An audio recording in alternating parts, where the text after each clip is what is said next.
வானிலை நிலவரம் தொடர்பாக நேரடியாக நம்முடைய செய்தியாளர்கள் பாலாஜி மற்றும் சுடலைக்குமார் நிலையிலிருந்து இருக்கிறார்கள். பாலாஜி சென்னையில் இருக்கிறார், நேரடியாக அவர்களிடம் கேட்கலாம். பாலாஜி, தற்போது இன்றைய வெப்பநிலை குறித்து என்ன தகவல் இருக்கிறது? குறிப்பாக வெளியில எந்த அளவுக்கு வெயிலின் தாக்கம் அதிகமாக இருக்கிறது? பாலாஜி. ஜெபர்சன், இன்னைக்கு பாலச்சந்திர அவர் சொல்லியிருக்கிற வானிலை நிலவரம் என்னன்னு பார்த்தீங்கன்னா, கிழக்கிலிருந்து மேற்கை நோக்கி தரைக்காற்று அதிகமாக வீசுவதாலையும் கிழக்கிலிருந்து மேற்கு நோக்கி கடல் காற்று தாமதமாக வீசுவதாலையும் தான் இந்த வெப்பநிலை அதிகமாக இருக்கிறதா சொல்லியிருக்காரு. அது மட்டும் இல்லாமல் நேற்று மதுரையில் 107 டிகிரி வரைக்கும் வெயிலோட பர்சன்டேஜ் பதிவாயிருக்கு. இதோட தாக்கம் மேலும் 3 நாட்களுக்கு நீடிக்கும்னு சொல்லியிருக்காரு. அதுக்கான காரணம் இந்த தாமதமான காற்று வீசுவதால் தான் சொல்லியிருக்காரு. சென்னையை பொறுத்த வரைக்கும் இன்னும் கூடுதலாக 2% வரைக்கும் கூடும் அப்படின்னு சொல்லியிருக்காரு. அதாவது இன்னைக்கு 36 டிகிரி இப்போது வரைக்கும் இருக்கு. இன்னும் இது 2% கூடி 38 டிகிரி செல்சியஸ் வரைக்கும் போகும்னு சொல்லியிருக்காங்க. அதாவது 100 டிகிரி இப்போ இருக்கு, 104 தொடுவதற்கான வாய்ப்பு இருக்கிறதா சொல்லியிருக்காரு. நாளை 105 106 வரைக்கும் போகின்றது தான் அவருடைய பதிவு. பாலச்சந்திரோட இணைப்புல இருங்க பாலாஜி. சுடலை, நெல்லையில் தற்போது வெயிலின் தாக்கம் எந்த அளவுக்கு இருக்கு? பொதுமக்கள் என்ன வார்த்தைகளை சொல்கிறார்கள்? குறிப்பாக இன்னும் வெயில் அதிகரிக்க வாய்ப்பு இருக்கிறதா? என்ன அண்மை தகவல் இருக்கு சுடலை?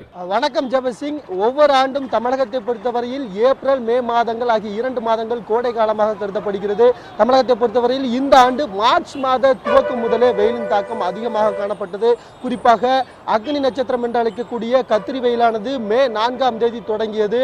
நாளையுடன் இந்த அக்னி நட்சத்திரமானது முடிவட இருக்கிற இந்த சூழலில், அதாவது தென் மாவட்டங்களை பொறுத்தவரை நெல்லை, தூத்துக்குடி, கன்னியாகுமரி போன்ற தென் மாவட்டங்களை பொறுத்தவரையில் இந்த 2 மாத வெயில் காலத்தில் 104 டிகிரி வரை அதிகபட்சமாக பதிவாகியுள்ளது. குறிப்பாக நேற்றைய நிலவரப்படி 101 டிகிரியும் இன்றைய நிலவரப்படி 100 டிகிரியை தாண்டியும் தற்பொழுதைய நிலவரப்படி வெப்ப நிலவரமானது பதிவாகியுள்ளது. குறிப்பாக இந்த வெயிலின் தாக்கத்தின் காரணமாக மக்களின் நடமாட்டம் சாலைகளில் குறைவாகவே காணப்படுகிறது. குறிப்பாக தங்களுடைய அத்தியாவசிய தேவைக்காக மட்டுமே இந்த வெயில் காலங்களில் அலைகின்றனர். இது மட்டுமின்றி இந்த வெயில் காலத்திலிருந்து மக்கள் தங்களுடைய சூடு அதிகரித்துள்ள இந்த வெப்பத்தை தணிப்பதற்கு காரணமாக இளநீர், மோர் இது போன்ற இயற்கை குளிர்பானங்களில் அதிக அளவில் அறிந்து வருகின்றனர். குறிப்பாக இந்த சாலையோரம் கடைகளானது அதிகரித்து காணப்படுகிறது.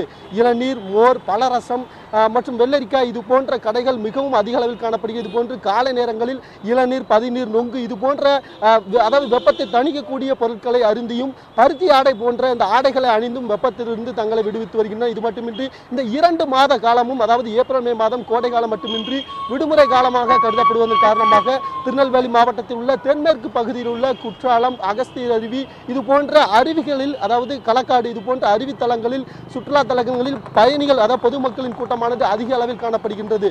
இந்த அதிகரிக்க தற்பொழுது அடிக்கின்ற இந்த வெயிலை தணிப்பதற்காக மக்கள் அந்த அருவியில் குளித்தும் தங்களுடைய இந்த வெயிலினுடைய அந்த தாக்கத்தை குறைத்து வருகின்றனர். ஜெபசிங், நேரடியாக பாலாஜியிடம் கேட்கலாம். பாலாஜி, தற்போது மழைக்கு ஏதாவது வாய்ப்பு இருக்கிறதா? ஒரு சில இடங்களில் வானம் மேகமூட்டத்துடன் காணப்படும் என்பதும் சொல்லியிருக்கிறார்கள். தற்போது இது தொடர்பான தகவல் என்ன பாலாஜி? வெப்பசலனம் காரணமாக நேற்று ஒரு சில இடங்களில் மழை பெஞ்சிருக்கு. இன்னைக்கு கூட சென்னையில் பார்த்தீங்கன்னா பூந்தமல்லி, வடபழனி உள்ளிட்ட பகுதிகளில் சாரல் மழை பெஞ்சிருக்கு. நாளை முதல் 2 நாட்களுக்கு கோடை மழை வாய்ப்பு இருக்கிறதா சொல்லியிருக்காரு. தமிழகத்தில் ஒரு சில இடங்களில் இடியுடன் கூடிய மழை இருக்குன்னு சொல்லியிருக்காரு. சென்னையை பொறுத்த வரைக்கும் மாலை இரவு நேரங்களில் மழை இருக்குன்னு சொல்லியிருக்காரு. ஜெபர்சன். சுடலை, தற்போது அங்கு வரும் சுற்றுலா பயணிகள் தற்போது பல இடங்களுக்கு திருநெல்வேலியில் வருகிறார்கள். தற்போது அவர்கள் சொன்னும் வார்த்தை என்ன? சென்னை அவர்கள் வேறு இடத்திலிருந்து வருவதற்கும் திருநெல்வேலியில் இருக்க பதிவாகும் வெயிலுக்கும் என்ன அளவுக்கு வித்தியாசம் இருக்கிறது சுடலை?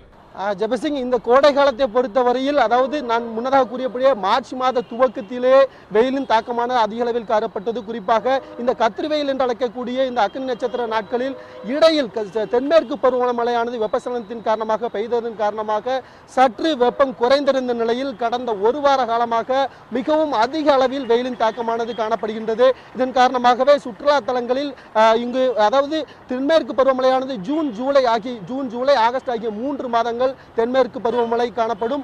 குற்றாலத்தில் சீசனாக கருதப்படுகின்றன.